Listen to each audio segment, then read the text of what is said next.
suddenly runs in front of their car. The driver loses control and the car crashes. Tragically, the parents don't survive. The only one left alive is a little boy named Pete. Scared and all alone, Pete breaks down in tears. Not knowing what to do, he grabs his favorite storybook, puts it in his backpack, and starts walking away from the wreck. A few moments later, he hears something moving through the woods. Frightened, Pete starts running, but a pack of wolves begins chasing him. Just when they're about to catch him, a giant dragon suddenly appears. The creature scares the wolves away and saves Pete's life. Still terrified, Pete asks, "Are you going to eat me?" Instead of answering, the dragon gently slides Pete's backpack back to him, showing that he means no harm. Pete realizes the dragon is friendly, and the two quickly become friends. Pete names the dragon Elliot, and Elliot takes him deep into the forest to safety. 6 years later, the story shifts to a small town near that same forest. An old man named Meacham is entertaining a group of children with stories about a dragon that lives in the nearby woods. He insists that he actually saw the dragon himself, but no one believes him. To everyone else, it's just another fairy tale. Just then, Meacham's daughter, Grace, arrives. She's a forest ranger and has spent years working in those woods. Even she doesn't believe her father's stories. She tells him, "I've been in that forest for years, and I've never seen a dragon." Meacham simply smiles and replies, "Just because you haven't seen something doesn't mean it isn't real." Meanwhile, Pete is still living deep in the forest with Elliot, who has become his best friend. The two spend their days playing together, and we learn that Elliot has a magical ability. He can turn completely invisible. That's the reason no one has ever been able to find him. After a fun day together, they're heading back to their cave when Elliot suddenly hears someone nearby. He instantly turns invisible, while Pete quietly follows the stranger. It's Grace. She's marking trees that are scheduled to be cut down. Pete notices the compass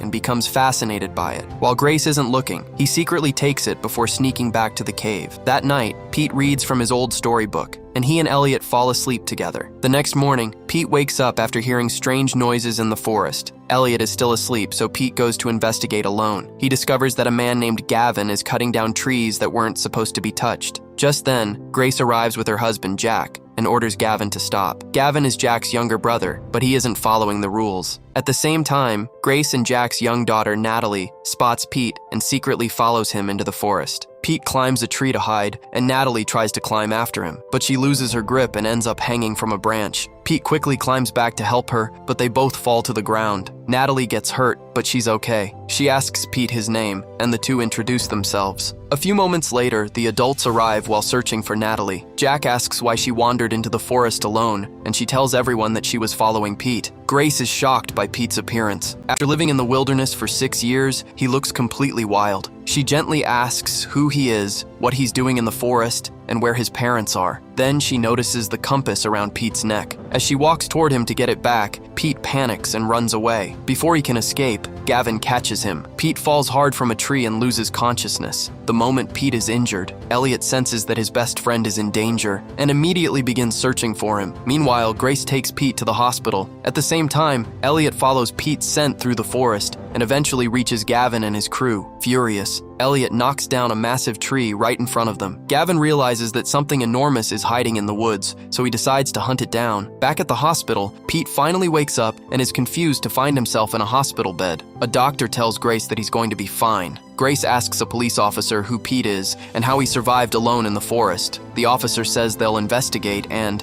until they find his family, Pete will be placed in foster care. Pete overhears the conversation. Not wanting to leave Elliot, Pete sneaks out of the hospital and runs away. Around the same time, Natalie goes to check on him, only to discover that his room is empty. She quickly tells everyone that Pete is gone. Lost in the unfamiliar town, Pete has no idea where to go. He keeps calling Elliot's name while running through the streets. Before long, Grace catches up to him and gently stops him. For the first time in years, Pete feels the comfort of someone who truly cares about him. Meanwhile, Gavin and his men discover a giant footprint in the forest. They can't see anything nearby and eventually move on, unaware that Elliot is standing right beside them, completely invisible. Grace takes Pete home, but he tries to run away again. She stops him and tells him that she was once just like him. As a child, she loved the forest so much that it felt like home, which is why she grew up to become a forest ranger. She promises Pete that the next day they'll search for the place where he lived. Pete slowly begins adjusting to life with Grace's family. After spending 6 years in the wild, almost everything feels new to him, but Grace's kindness and patience help him feel safe. That same night, Gavin and his crew return to the forest, searching for the mysterious creature. Beneath a giant tree, they discover the cave where Pete and Elliot have been living. Inside, Gavin finds Pete's old storybook. The The moment he picks it up, Elliot attacks. Terrified, the men run back to their truck. Gavin even opens fire, but Elliot easily crushes the gun instead of hurting anyone. Then he lets them escape and secretly follows their truck, believing it will lead him to Pete. The next day, Pete continues bonding with Grace and her family, especially Natalie, who quickly becomes his friend. Then Grace receives a call from the police. They confirm that Pete's parents died in a car accident in that very forest 6 years earlier. Grace is stunned. She can hardly believe Pete managed to survive in the wilderness all by himself for all those years. The officer also explains that a foster care organization is ready to take Pete in and asks Grace to bring him there the following day. Later, Natalie asks Pete who Elliot really is because he keeps talking about him. Instead of answering with words, Pete draws a picture of a giant green dragon and smiles. He's my best friend. Meanwhile, Elliot searches all over town, desperately trying to find Pete.